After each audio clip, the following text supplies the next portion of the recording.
হয়, আমি যেতিয়া নতুনকৈ যেতিয়া আমাৰ পূৰবত গঠন হৈছিল তেতিয়া আমি প্ৰথম যেতিয়া আমাৰ বৰপৰা ৰোডৰ জাবৰখিনি যিহেতু এটা সমস্যা আছিল, ডাঙৰ সমস্যা, আমি এইখিনি পৰিভ্ৰমণ কৰিছিলোঁ জেগাত। আহি আমি জিলা উপায়ুক্ত মহোদয়ক আমি মানে আবেদন কৰিছিলোঁ।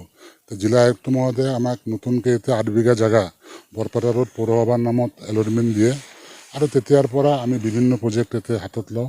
এতিয়া আপোনালোকে চালে জাবৰ যিটো আমাৰ জীৱন 5-6 বছৰ আগৰ যি পুৰণি জাবৰ আছে সেইখিনি নিষ্কাশন কৰাৰ কাৰণে আমি প্ৰায়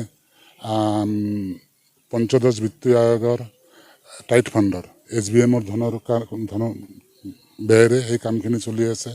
এতিয়া আপোনাৰ ফিকেল স্লাছ ট্ৰিটমেণ্ট প্লেণ্ট অৰ্থাৎ FSTPৰ কাম প্ৰায় 1,33,00,000 টকাৰ মানে পুনেৰ TBF কোম্পানী তেওঁলোকে নিবিদাৰ জৰিয়তে লাভ কৰিছে। ঠিক তেনেকৈ আমাৰ MRFৰ কাম অলৰেডি আৰম্ভ হৈছে আৰু অহা জানুৱাৰী ফেব্ৰুৱাৰীত আমি আশা কৰিছোঁ এইখিনি সম্পূৰ্ণ হ'ব। তাতো প্ৰায় 1,44,00,000 টকা ব্যয়েৰে MRFৰ কামখিনি সম্পূৰ্ণ হ'ব।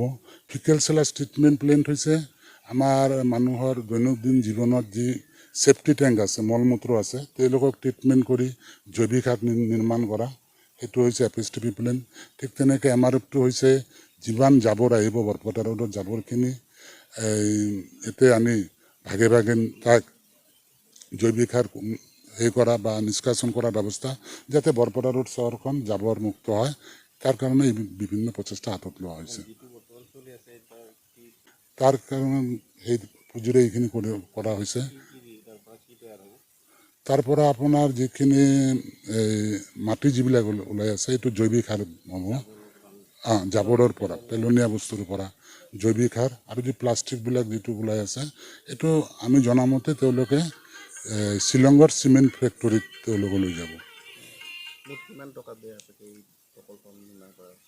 সেইটো এতিয়া ৱেইটৰ ওপৰত আছে। আমাৰ যেতিয়া আনুমানিক আমি যেতিয়া এটা ছাৰ্ভে কৰিছিলোঁ, এটা কমিটি বহাইছিলোঁ, আমাৰ দৈনন্দিন কিমান গাড়ী জাবৰ আহি আছে সেইটো ৱেইট কৰাইছিলোঁ। তেনেকৈ যিমান 1000 টন জাবৰ হ'ব সিমান টন প্ৰায় 790 টকা পাৰ টন হিচাপত আমি এইখিনি বিল আদায় দিম। বৰ্তমানলৈ আগতে হয়তো আমাৰ আপোনালোকৰ তাকে হয়তো ভিজুৱেল নাই, আমি আগৰ কিছু ছবি তুলি ৰাখিছিলোঁ। খুব একদম ডাঙৰ এটা পাহাৰৰ এখন সেই আছিল জাবৰ। যিহেতু এই পাহাৰখিনি নাই, তলত জাবৰ আছে, এইখিনি সম্পূৰ্ণ। তথাপি আমাৰ আনুমানিক 35% কাম এতিয়ালৈকে সম্পূৰ্ণ হৈছে।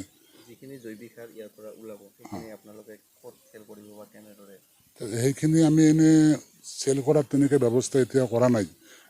কোনোবা মানুহ যদি ল'ব খোজে তেওঁৰ নিজৰ ব্যৱহাৰৰ কাৰণে ল'ব পাৰে, কাৰণ এইটো লেণ্ডফিল্ডৰো কাম হ'ব আৰু মানুহৰ খেতি বাতিতো ব্যৱহাৰ কৰিব পাৰিব। আৰু অদূৰ ভৱিষ্যতে যেতিয়া আমাৰ সম্পূৰ্ণ প্ৰজেক্টৰ কাম আৰম্ভ হ'ব তেতিয়া আমি জৈৱিক সাৰবিলাক পেকেটিং কৰি মানুহৰ ঘৰে ঘৰে বা বিক্ৰী কৰাৰ ব্যৱস্থা কৰিম। হয়, নিশ্চয় প্ৰদূষণমুক্ত হ'ব। আপোনালোকে